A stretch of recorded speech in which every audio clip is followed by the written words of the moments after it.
DFS show with John Impemba and James Grande.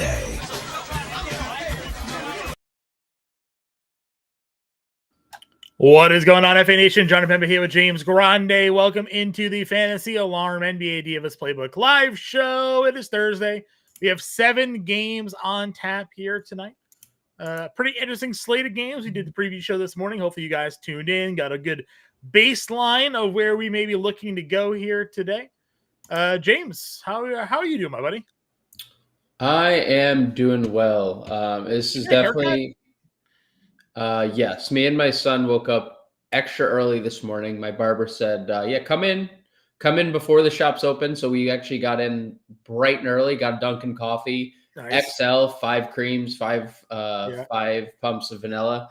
And went over there, got a haircut. He has Fresh Fades Thursday here. I like it. Fresh Fade Thursday, nice skin fade. And you know, this dating back to like, since I remember my first haircut, a good haircut sets up the rest of the day. It really does. Just period. Like you get a good cut and you leave and you're like, this was good. Clean, right? Like you just feel good. Feel good about it. You just feel good. You are, you're in a good, it's like, what's the Santa commercial? Who's the actor? And he's, you could tell by the way that I was, you know who does it? Yeah, the John Travolta commercial. Yeah, that's how I feel like walking down the street with a nice haircut, right? So, did get a haircut bright and early this morning. The slate is, good size. I think some good reads by us last night. Yeah, ranking Donovan Mitchell as a potential rest candidate.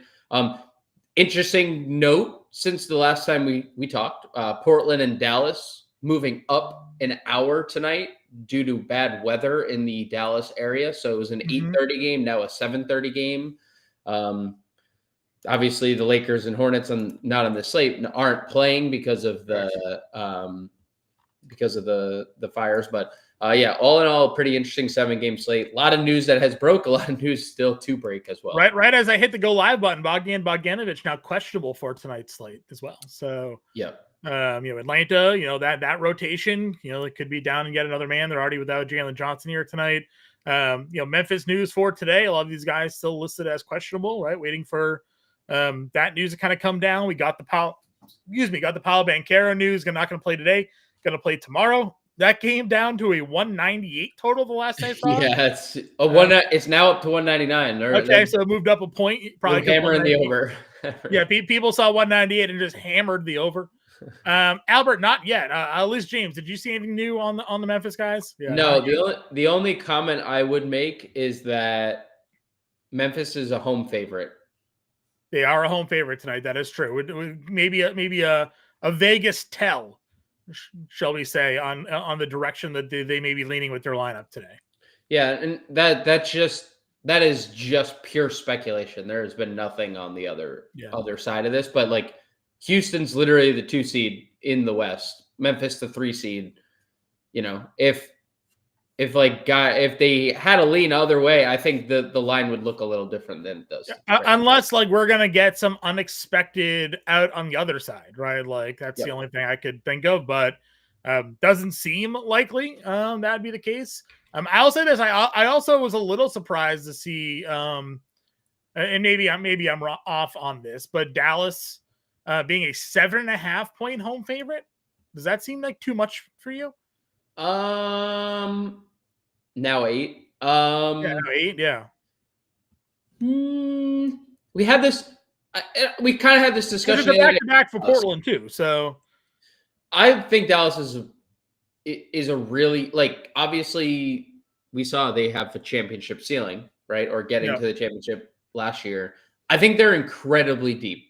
So I would say they are definitively the better team. Maybe not like on paper, you look at some of the like Portland's like upside and you're like, oh, they have higher ceilings, but that's what I look at their starting lineup and be like, okay, sure, they're down Jeremy Grant, right? But Sharp, Simons, Ayton, Kamara, Denny. But that's like a seal. But those are like Dallas has like a bunch of established pros, sure, right?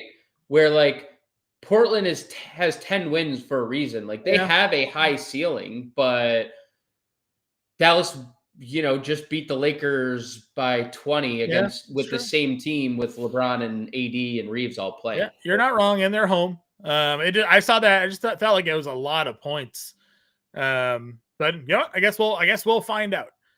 David, we'll hit up the power forward position. Denny greater than in PJ today. I don't think we're leaning that direction for DFS tonight. I think we're going on the PJ Washington train, but we'll get there. Casey, happy to have you in the chat, man. Notice that you've been in here frequently. 8 and cheap at 6K. Yeah, we mentioned that one last night as well. I was definitely more on the 8 and train at that price point. But we go position by position. We'll break it all down, starting with the point guard spot. Trae Young, $10,300 probable here against Phoenix. Phoenix 4-11 over their last 15. But they're not. Did you see the Kevin Durant extension, Jimmy Butler extension trade rumors today? The perk video. I did see the perk. Yeah, the perk video. Yeah. Do you think there's any real merit? Is Perk an insider? Do we think he's got real? He played in the NBA, so I'm sure there are sources. We just don't. Are they going to go a Durant, Butler, Beal, Booker, just throw everything against the wall super team here, or like? No, I would assume Beal is dealt in that. To Miami, and even if he doesn't stay in Miami, he's flipped somewhere else, right? Sure. I'd assume it's a Butler Durant Beal swap thing. Okay. Yeah, Butler Durant and KD and what's with KD tying himself to these mercurial players, Kyrie Irving. He is Jimmy Butler. He does. Hey, we've seen KD on Twitter for years. He loves himself some drama, dude. It's true. It's true. All right, so you got Trae up here. Great matchup against Phoenix. That game itself, you might have more. You seemingly have more up to date numbers than I do, but I got Phoenix given 6.5 at home, a 238.5 game total on that one. Exactly what I see. So that's a pretty high game total. 9 p.m. now. Going to be one of the later games on this slate, late night hammer. For this one here, so you get some Trae. You have Cade versus Golden State. This morning I was a bit hesitant about the Golden State matchup, but you kind of shed some light on the Golden State Warriors' recent struggles, and now we see Pistons. How about this one? Home favorite against the Golden State Warriors. When did we ever think we'd see the day that the Detroit Pistons are a home favorite against any team, never mind the Golden State Warriors? Bro, they're 19-18. I know. They have a winning record as we sit here live at 5:10 p.m. Eastern. Wasn't it just last year they set the NBA loss record? They did. They were dude, those coaching swaps around the NBA have really played out well. Bickerstaff from Cleveland to Detroit, Kenny Atkinson from the streets to Cleveland. Yeah. Look, I think Trae and Cade are both equally interesting. I will say I'm a little confused at the Trae ownership because that game is so appealing. And I wonder if it has anything to do with people respecting Ryan Dunn enough that Ryan Dunn's probably guarding Trae here. I know there's Ryan Dunn's a big dude, but he's going to get that assignment. He guards all the best players on the opposing team. But there's no Jalen Johnson. There's maybe no Onyeka Okongwu. There's maybe no Bogdan Bogdanovic, and still Trae's not getting any ownership. So I find that very interesting. One, I do think it's mostly positional based because Cade isn't getting a lot of ownership either. Yeah. And all the value that opened up today, people are gravitating, not all of it, but a lot of value people are gravitating to are at point guard. And we're going to talk about the Cleveland stuff in a few. Yeah. So I do think there's really good leverage getting to Trae, getting to Cade, and you can get to whatever you want tonight. There's no 11K players on the slate. There's infinite amounts of value with everything that's come down through the wire today. So, yeah, I do think Trae and Cade both are elite. My preferred option is probably Trae Young because he's lower owned, because he's in a 238 total. Phoenix has been not that Golden State has been any better, but Phoenix has been dreadful defensively. So I lean Trae in that of the two, but I can't fault you for getting to either of them sub 20% right now at large field stuff. I feel like that's too low of numbers. Yeah, I agree. And even then, if you just want to like talk like the point guard position in terms of like ownership wise, like you said, Cade is under 20%, Booker's around 20% as well. Trae Young though 12%, Dude. Steph Curry 14%. Nobody's playing Tyler Hero. He's under 10% tonight against Utah. I mean, like that feels like a really good spot given some of the upside we've seen out of Tyler Hero. Sure, it's a price tag that we're not accustomed to paying, but he's been this price now for a few slates here. In a really great matchup going up against Utah. So again, I think you can get to really any of these point guards, like you said, if you want to spend up. But the value is where everybody is going tonight. Correct. At the point guard position. So we'll run down the rest of the spots. Obviously, this mid-tier range has some good spots here. Darius Garland now, again, no Donovan Mitchell. $7,300 against Toronto feels really good here. Van Vliet's going to play every minute of this game tonight, probably, if Memphis is going to be back and healthy at 72. We like Anthony Simons. Maybe the quickly matchup gets a little bit easier for him. Dinwiddie blew up the other day. So, like, what are your thoughts when we hit this mid-range? Yeah, I mean, Garland's going to be really popular. Cleveland has, like, 6 guys that are getting double-digit ownership tonight. It's just going to be a popular thing for them. Still, like, this just tells you, to the point we were talking about Toronto, I think, yesterday. You're like, well, they have a bunch of good players. They're 14-point dogs in a game against the Cavs' second leg of a back-to-back without Donovan Mitchell. That's just what Vegas thinks of both these teams. Garland is just not like Donovan Mitchell aside, you're not going to get extended version of Darius Garland. Like, he's going to play 31 to 32 minutes in a close game. He's going to play high 20s in a blowout. That's just what it is. Kenny Atkinson said he wants to play all 10 guys like all year and into the playoffs too. Like, he's just going to keep them fresh. So yeah, there's a nice usage bump that Darius Garland gets. He's averaging 1.4 fantasy points per minute. Love it. 7,300, significantly too cheap for a guy without Donovan Mitchell. Yeah. But you also just don't get those 6 extra minutes from Darius Garland that you may get from Fred VanVleet, right? And I think Garland is much more consistent than Fred VanVleet. But it's just a fact that Fred VanVleet has a higher minute ceiling. 10 minutes potentially, right? Like, VanVleet might literally play 40 minutes here.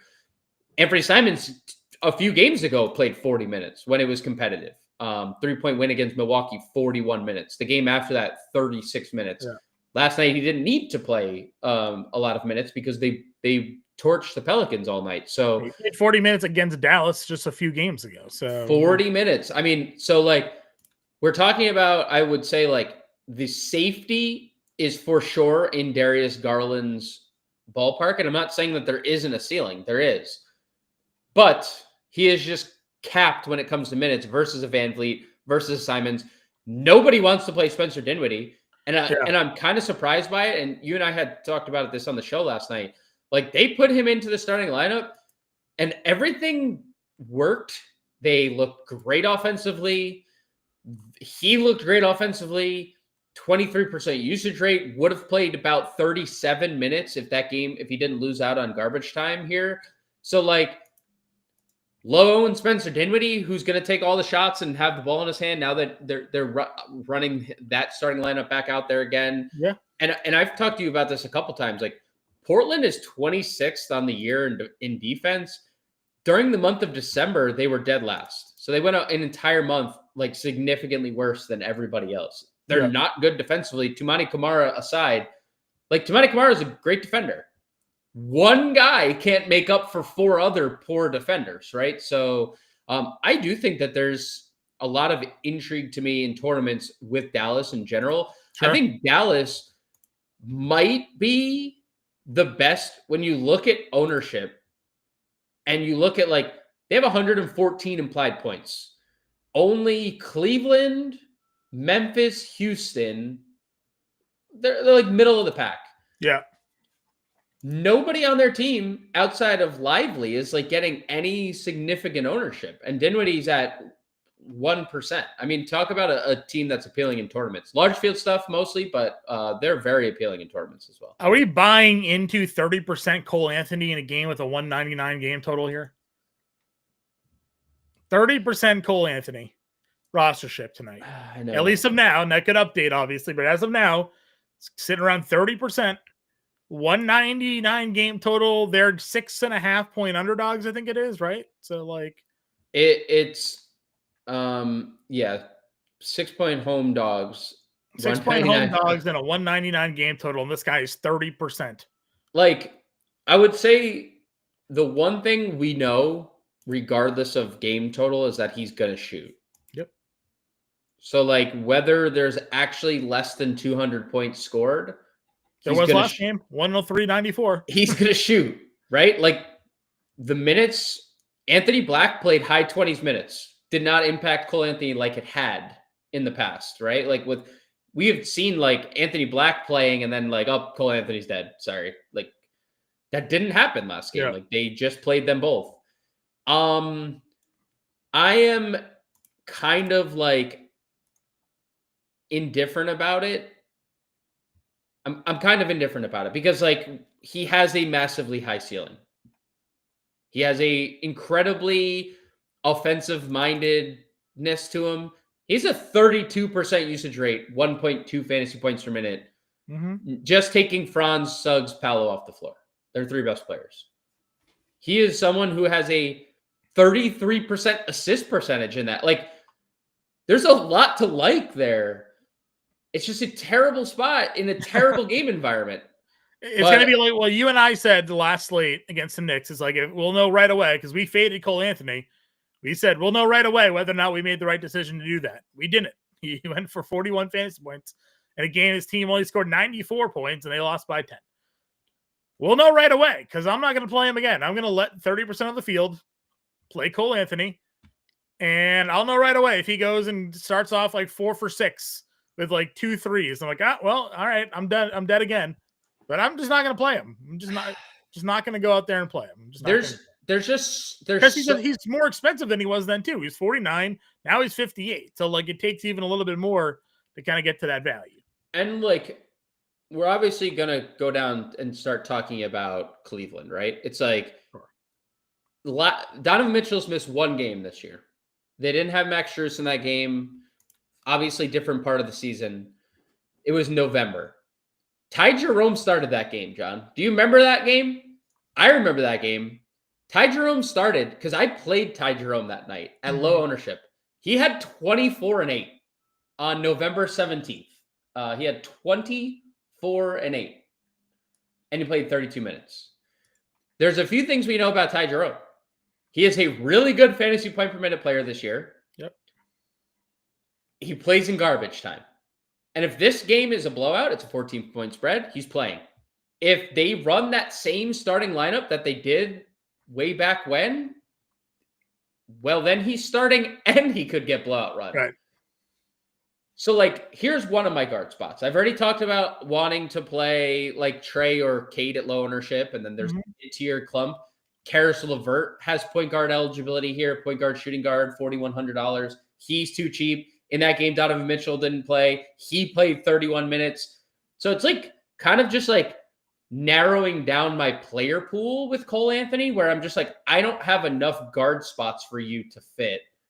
And also I'm playing the guys in the better game environments than you're in. So again, I can't hate people playing Cole Anthony, but I personally prefer playing the Cleveland guys. I would agree, 100%. Again, I'm gonna let the field play Cole. So we just did an update. Cole Anthony is now the highest rostered player on the slate. Oh no! I wish whole slate number one. Yeah,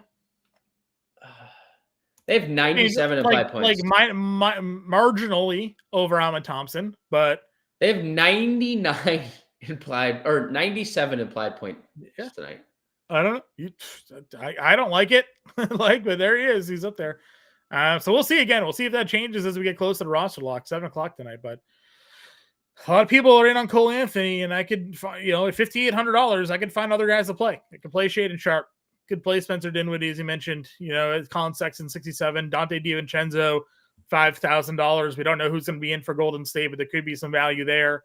Truthfully already is, because no Wiggins, no Pods, no Kuminga. Fair. So there's already value. And then if they're out, there's just forget it, right? It's just open season for Golden State. Then the whole slate changes, because if they play tomorrow, by the way. So that's where this is all stemming from. They do, other than the Wiggins stuff, but they do play tomorrow. How do you feel? I asked you this last night. You said no, but now with Bogdanovich maybe not playing, does that change anything for you at Vic Krejci? I just don't, I'm not against it. He played a lot the other day when he started. He played the Denver game when he started, because Bogdan and Jalen were out. If Bogdan sits, I'd be okay with it, because that game is so good. I lean Garrison Matthews in that pocket just because he shoots so gosh dang well. I probably would. I'm okay with it. The problem is, if you're playing Krejci, John, who are you not playing in a guard spot from the 7 p.m. window, right? Because you have the Cleveland stuff, you have Golden State stuff that we're about to get the shooting guard and talk some Golden State guys. You just mentioned Cole Anthony's the highest roster player of the slate. For now, yeah. So I'm not against it. You'll get Krejci at 1% if you do play him. Sure. Shooting guard position. Anthony Edwards is $8,800. He's had some really good games. Do you think we get a repeat in a matchup against Orlando?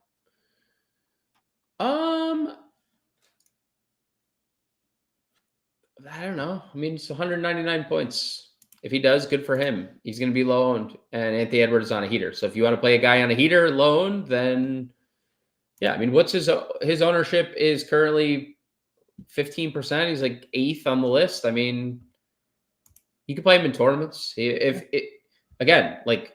There can be a guy in 100-point or 200-point game that on each team that's just scoring, right? And he could be the guy for sure. Booker's coming off 62 fantasy points against Charlotte. Again, this game against Atlanta has a high game total. Phoenix is a favorite in this one too, despite their recent struggles here. He's going to play a whole lot of minutes. He probably sees Dyson Daniels, but there are other options for him there. He's seeing Dyson Daniels. He's seeing Dyson Daniels. He's seeing Dyson Daniels. I would say, obviously, the allure of Booker the last few games, one, we know he can score like this whenever. Yeah. But they're playing Tyus Jones less. Tyus Jones has played low 20s minutes in back-to-back games. And if that's going to be the case, we've seen Devin Booker dominate the ball.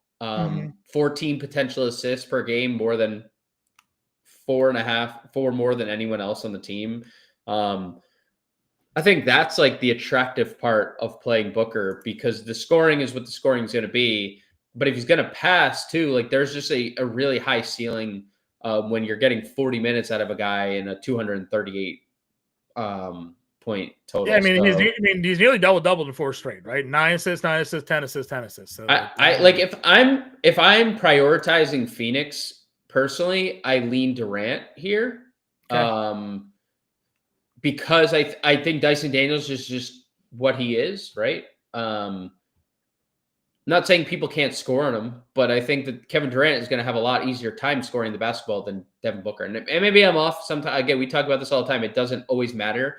But Dyson Daniels travels literally everywhere on the court with the best player. So fights through screens, all that. So I personally prefer Durant, but I'd have no problem getting to either of the top Phoenix guys. Okay. All right. Any of these work our way down into the mid-tier range? Obviously, I'm in Thompson, as I mentioned here. Second highest or highest, depending on where the updates come in. Just lock and load, set, forget, especially with the rest of the value that's on this slate. Yeah, if he doesn't score, he has so many other ways to get us there. And I still think he's probably when he's starting $1,400 too cheap. So yeah, if he's going to play 40 minutes, lost out on a couple minutes last game. So obviously you have him, you have Jalen Green in that same range. What are your thoughts on the rest of the sort of mid shooting guard tier? You can play Sexton in tournaments. They're obviously shorthanded. Jalen Green's been awesome lately. 3 straight games where he scored the rock at a really high clip. He's always a very high usage player. But you're really starting to see the numbers pop without Tari Eason, without Jabari Smith. And you had said this exact thing last night, but like this is the version of Jalen Green we were getting last year where the scoring is obviously still elite, but there were peripheral stats attached to it. Because like a lot of the times this year, well, Şengün's rebounding and Van Vliet's passing. And it's like, oh, Jalen Green has 32 points and 36 fantasy points. It's like, where did the stats go? They're just points. But we are getting less empty games outside the scoring. So I do think taking more threes, making more threes. Taking more threes, making more threes. Peripheral stats have been great. Obviously, massive pace up spot for Houston. Memphis is the number 1 team in pace. So I like the Houston guys here. As we mentioned, Sexton in tournaments, Sharp in tournaments. And then you start getting into this interesting range. You said Cole Anthony's really popular. Quentin Grimes has actually kind of surged a little bit in terms of ownership. You can play Quentin Grimes here, who's been really good for Dallas off the bench. Malik Beasley is always a tournament play. No one playing Beasley tonight because they can't stomach the ups and downs with him. Yeah, if you're playing multiple lineups, I mean, you get 9 for 17, 8 for 17 shooting at 5,600, you're really happy with that because he has a very high ceiling. And we've seen it, 38 and 35 fantasy points in the games that he's made shots. So I think Beasley's a great tournament play. TBD on anything Memphis. They're all I don't know if you've looked at Memphis specifically. They're all sub 1% ownership because nobody knows. Nobody knows. So like TBD on anything Memphis. Don't know. Can't answer that. You mentioned the Golden State thing. Buddy Hield, and we had the comment in the chat. Thoughts on Hield tonight? $3,600. He's getting a ton of ownership love tonight. Are they going to finally play him more than 24 minutes? Because when the guys have been out of the lineup, they still aren't really pushing him. But now you're adding no Wiggins to go with the other men that are out, and then there's questionable plays as well here. What's your thoughts on Hield at 36? I am currently rostering Buddy Hield. Okay. I built earlier. I am currently rostering him. He has really good numbers. No Wiggins, no Kuminga, no Podziemski. Those are the confirmed outs we have. Like no Kuminga, high usage rate player. No Podziemski, obviously has played a good amount of minutes. No Wiggins literally starts for them over a fantasy point per minute. Buddy Hield has very respectable numbers. 1.1 fantasy points per minute. 25% usage rate without just those players, right? That's significant. You're getting a $3,600 player who could play mid-20s, depending on how he's going, high 20s into the 30s, just based on what they need. And you're getting it. I mean, and you're getting the numbers he's putting up at $3,600. It's a very hard yes for me on Buddy Hield tonight. And then if Steph is out, Buddy Hield starts 100% of the time. Steph Curry's out. Yeah. I'm not sold that he starts tonight. I personally think that it's trending towards Kyle Anderson starting for Wiggins. Sure. Maybe not. Maybe they want this floor spacing that Hield can provide. But either way, or Moody even, because we've seen Moses Moody start in the past. I have definite interest in some Buddy Hield tonight. Okay. Anybody else at shooting guard? Yeah, Max Strus, 3,800. I think that's the wild card for me. Max Strus has been a starter. You said it earlier. We were talking about, I think, Strus the other day. He has been a starter for them all last year. And it's not like he lost his job because of injury. He's only played a handful of games. And the minutes are trending in the right direction. We've already seen him play a back-to-back, so we know that there is not like some type of limitation. He played 26 minutes on the second leg of a back-to-back, which I think is probably the most important thing here. We saw Jerome start earlier in the year. That was in November. Could Max Strus be just the simple plug for Donovan Mitchell tonight? I think that remains to be seen. They've not gone the Karis LeVert route often. They usually do something else. So we'll see. I think Strus at $3,800, makes a lot of sense if he's starting or even if he's not. Because what if Sam Merrill's ruled out too? Sam Merrill's questionable. Yep. Agreed. All right, small forward position. We have the Toronto plays up here, Barnes and Barrett. We have obviously the questionable Memphis plays with Bane there. Lauri Markkanen, we went back and forth on the Bryce Sensabaugh, Lauri Markkanen whole thing for probably too long last night. Well, Sensabaugh got ruled out. Lauri, he was really popular. He was really popular this morning too, yeah. And then it all obviously went away. Yeah. Lauri took 21 shots, had 35 actual, didn't really do much else peripherally, but did get 48 fantasy points in that one. Gets Miami, not a great defensive team anymore, but $7,700 Lauri Markkanen. Are you in or out? I'm fine if this is where you end up. Yeah. High usage player, shorthanded team. Coach still wants to play 27 guys and not like extend anyone past 31 minutes. So yeah, agreed. Obviously Eamon Thompson can be there. Denny Avdia, who we played a lot of at he's $7,100, good to go against Dallas. Good spot there. DeAndre Hunter, if there's no Bogdan now, like maybe even more opportunities to get involved. He's obviously taken a slight step back. And we talk a lot about his productivity anyways. Like you need a huge scoring game or hope he falls into some other type of peripheral stats. And we're just not always getting that right now at his price point. You mentioned Quentin Grimes. There's Klay Thompson. You got Jaime Jaquez. Then we go down to Najee Marshall at 5K, which I think is where we probably want to go at our lineups today. I don't know. I kind of like Jaquez a little more than Najee, I think. Okay. I don't want to just scoot past him. The thing about the last game is he still played 29 minutes, but it was just like Nikola Jovic's second leg of a back-to-back takeover, and then they just like kind of went away from everything. Yeah. Jaquez has a very high ceiling, no Jimmy Butler, in a really, really good spot.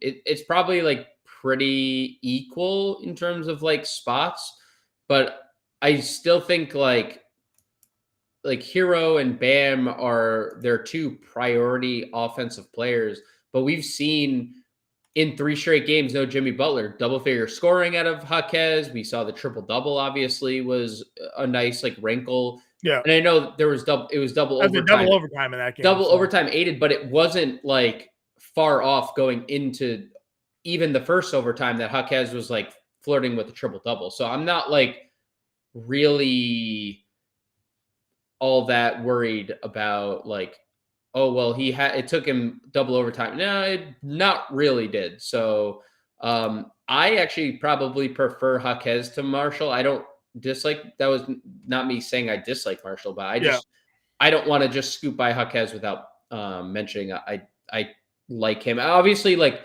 there's slight ownership discrepancy.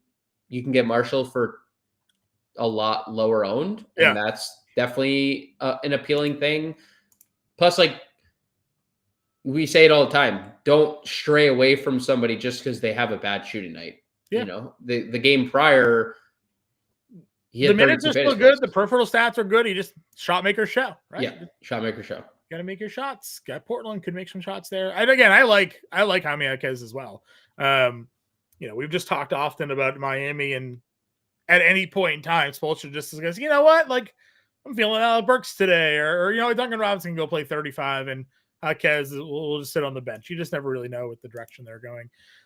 If the Memphis guys that are all questionable are ruled out, we have guys like Laravia, Conchar, Kennard, all potentially in the mix. We talked Conchar with his rebounding, just insane rebounding numbers here lately. So we'll see what happens. That group. Anything else for you? Would Ricochet now become a bit more appealing? You called him out last show. Bogdan came back. Bogdan's out. Curry in. Draymond in, Moody out. Okay. So Curry in, Draymond in, Moody out. I assume that is just they are just being forced to start Buddy Hield, or they could obviously throw the Lindy Waters curveball at us, but I'd assume Hield starts. Maybe Kyle. When does that put Curry for you on tonight's slate? Dude, he has some really good numbers. He's obviously appealing in tournaments, like really, really, really appealing in tournaments. He just has a very high ceiling. I mean, 33 minutes last game and lost time to a blowout. He's making. I think the best part about Steph right now, he's in one of those like really good grooves where he's making a lot of shots. He's made 4+ threes in 3 straight. He shot 47% from 3 or better. He shot 50% from the field or better in 3 straight. He's been pretty awesome. So he's up there. He's up there. We'll see where his ownership ends up. But like if he's going to continue to be right around the percentage he's at, like where Trey's gone, Trey hasn't moved. Cade hasn't moved. Cade's gone down a little bit. Steph's been middle of the pack. Like Steph's more owned than Trey and less owned than Cade. Right. I still think Trey being where he is makes the most sense for me because that game is like so appealing. Yeah, I mean Steph's really appealing in tournaments. That's what I got. Back to the Ricochet comments. Thoughts there? Yeah, I mean, there's always seemingly someone else blocking him, right? Mm-hmm. Like, no Jalen Johnson. We're going to get extended minutes, but here comes Bogey to play 28, like, off an injury. If Bogey does get ruled out, there's obviously a chance he gets extended high 20s, low 30s. I do think, like, they probably stick with that same starting lineup. Krejci starting. You see a lot of Garrison Matthews off the bench. I probably per dollar prefer Garrison Matthews for like $900 cheaper. But obviously, like the profile with Ricochet, like is greater. I mean, good offensive rebounder, number 1 pick. But I don't know, a little indifferent. But if there's no bogey, it's a fine tournament play. Sure. Anybody else value small forward? Just mentioned it. Garrison Matthews, I would say, would probably be the one guy that like stands out if Bogdanovich is out. 3,400. He's shooting the question here. What are your guys' thoughts on Jaquez versus Johnny Juzang? My thoughts are that yes, I do think Jaime Jaquez will play better than Johnny Juzang. I mean, Utah's just tough. Like they closed and gave Cody Williams almost 30 minutes the other day. Mm-hmm. Juzang started and he's been like solid, but I almost feel like there's no reason he's $4,000. Like should be $4,000. Sure. He's not playing enough minutes to like justify that. Agreed. Power forward. Triple J, $9,600. Oh yeah, Oscar Thompson. We didn't even talk Oscar Thompson. Oh yeah, A. Thompson. He's down. He's probable. He is probable. 4,600. I would expect him to start, but I guess you never know. We thought that previously. Yeah, hard to project until we get that lineup out. Yeah. So. All right, power forward again. Triple J is there at 96. Kevin Durant's 92. Durant is getting ownership tonight. Again, not many spend up options. People like KD in this matchup against Atlanta. Then you got to look at the Cleveland spend ups, right? Without Donovan Mitchell, Evan Mobley obviously finds himself in a really good spot at $8,000 here. And then PJ Washington is 6,900. Yeah, I love Durant. Love Triple J if he's like team to himself.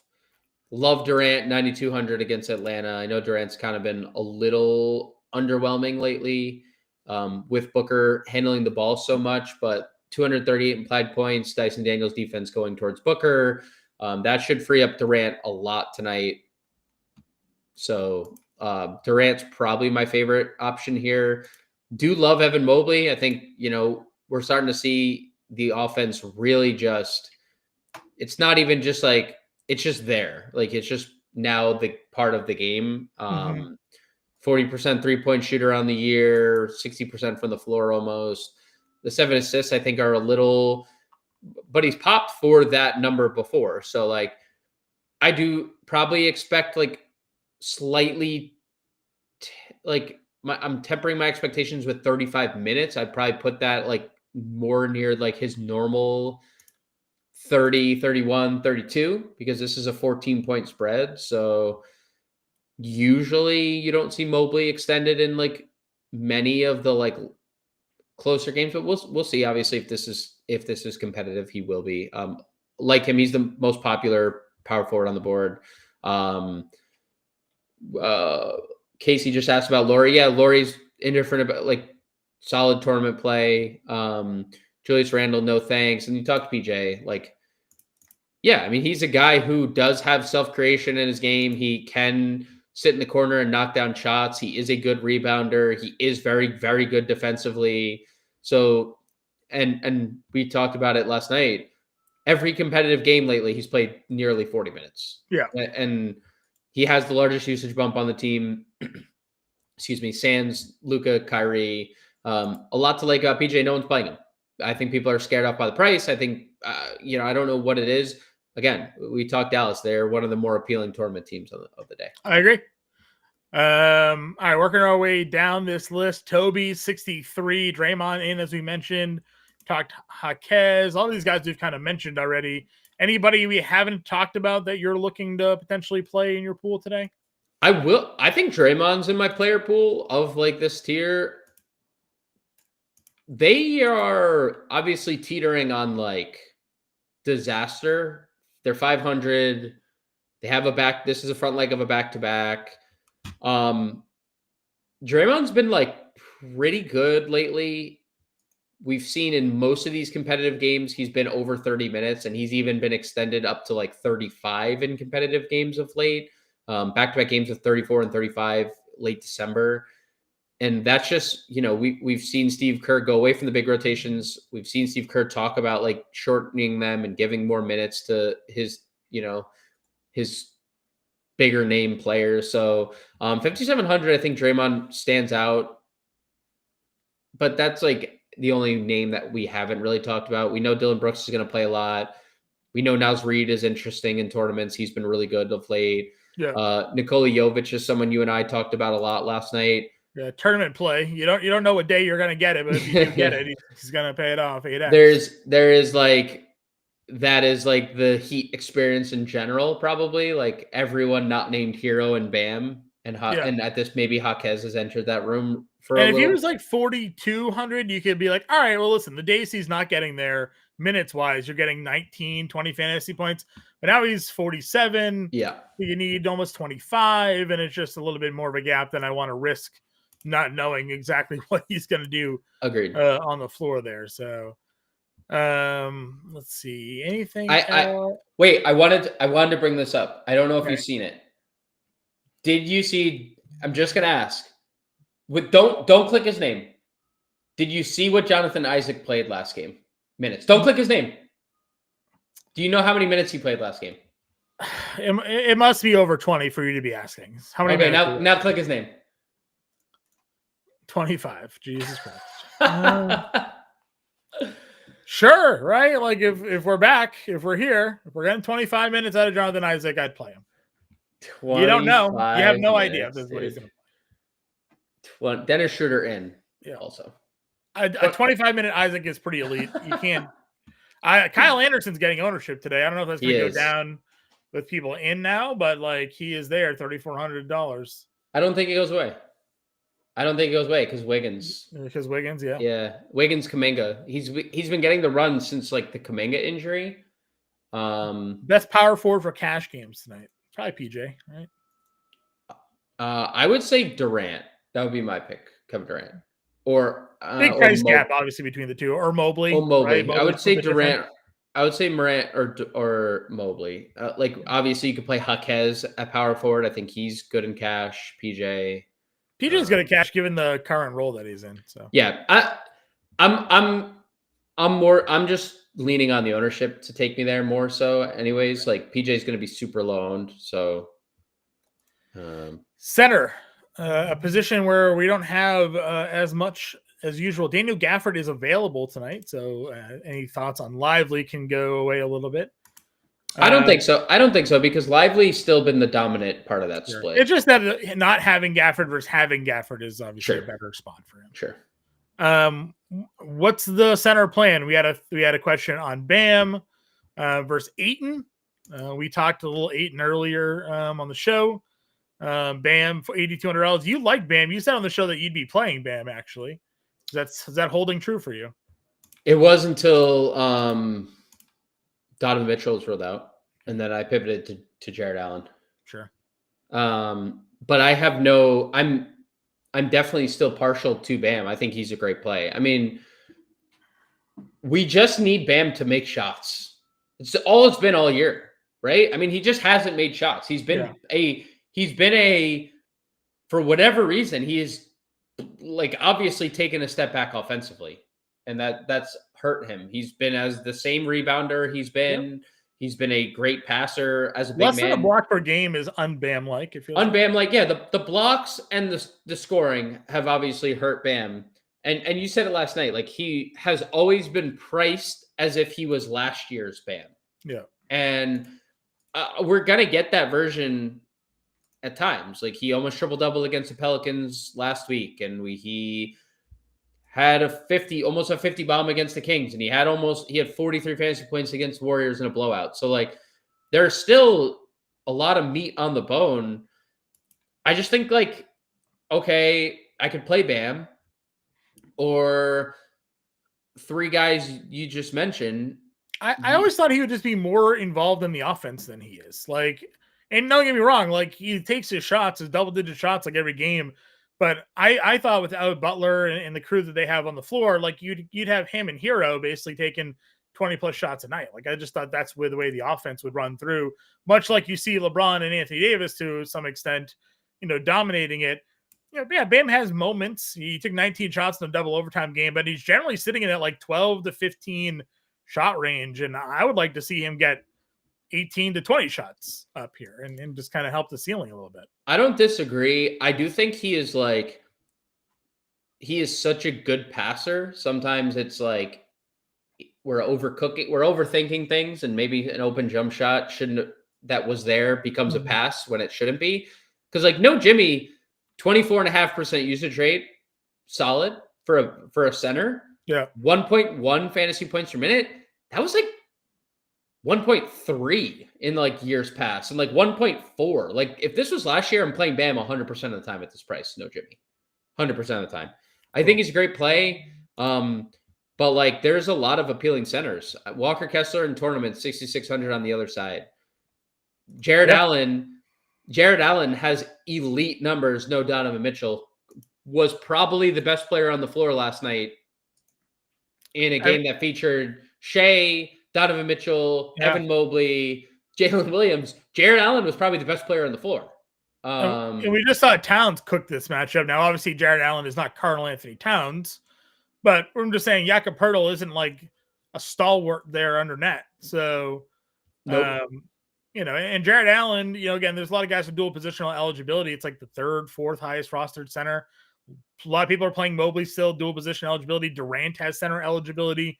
You could play that there, spending up, but Allen definitely is a nice little value there at 64. Anybody else for you at center tonight? Do we figure out what we want to do with Atlanta? No, it's impossible. In like Ayton, you mentioned Ayton at 6K. That's solid.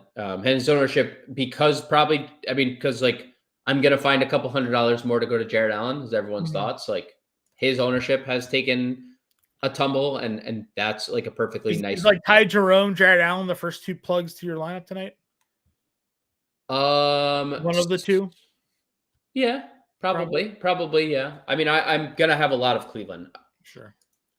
A lot of these, like where I like lean Allen versus Mobley, there's like almost a $2,000 gap on DraftKings where I'm much more confident in Allen at his price. If this game were to blow out and in their like 30 minutes that they play, than I would be of Mobley.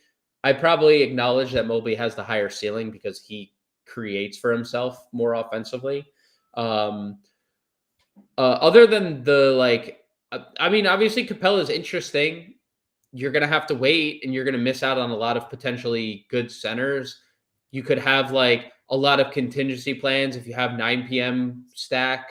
You could pivot to KD if you build your lineup that way to center. Yeah, you have Bam. You could play Bam, right? Or Bam, And if Kongwu's out, you pivot to Capella, but have a night have the 2-for-2 ready or a 3-for-3 ready to go.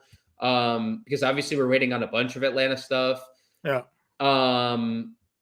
Other than that, TJD I think is interesting, especially what version of Jackson Davis do we get? Do we get the minutes? Do we not get the minutes? There's no more Kuminga to take out his minutes. They had been going small with Kuminga. They can't, right? Mm-hmm. There's no Kuminga. So TJD I think is fine at 5K. What happens with Memphis? Does Jay Huff start? I saw we had a comment about Edie, I think. Yeah, Edie, early night for Edie, I think it was. Gonna be an Edie night. He got flat out early night. Gonna flat out benched for Jay Huff the other day. There's no telling that's gonna happen. So there's nothing that really stands out. Walker Kessler's fine, Warren. Should play 30 plus. Yeah, tournaments. Yeah, he's high ceiling. And then Nas or Goga. Goga obviously in that Orlando Minnesota matchup, and Nas on the other side of that matchup. You're asking us two players in the worst game on the board. So this is it's also a FanDuel. There's a $2,200 price difference. Goga's $7,700. I'm gonna play Nas Reed in that case 10 out of 10 times. I think at those prices. I agree. All right, let's get a lineup going here. I'm just gonna plug Allen and Jerome, and I guess we'll see where we go here. $6,700. How much is? I just realized we have those first two. Are you partial to people with two first names? Because you just plugged in Jared Allen. Yeah. You just plugged in 4 first names into our lineup. That was the first thing you did. It works. Why do you love first names so much? I don't know. Small forward is Well, you wanted Jaquez there? Yeah, Jaquez is fine. $6,900 for power forward guard. How many Cleveland guys do you want here? I'd play as many as we feel like they would. How do you feel about that game? You think? It's a 14-point spread. I still think they win pretty handily. That's what I'm saying. I don't know. They're gonna play 30 minutes, probably max, right? You're gonna get starters for 30 minutes. Which they do. That's what they do anyway. We play Cleveland, but it's not like they get extended very often. Right. The Durant there, I guess. Durant, Dinwiddie. Let's see. Forward and util $6,100. Forward. Let's see. We have cheap. There's a cheap forward here that we're gonna go to. There's Kamara, Richiche. Buddy, we don't have healed. We can do healed. Play healed for Thompson because this is a 7 p.m. game, and then we could put Thompson in the forward spot.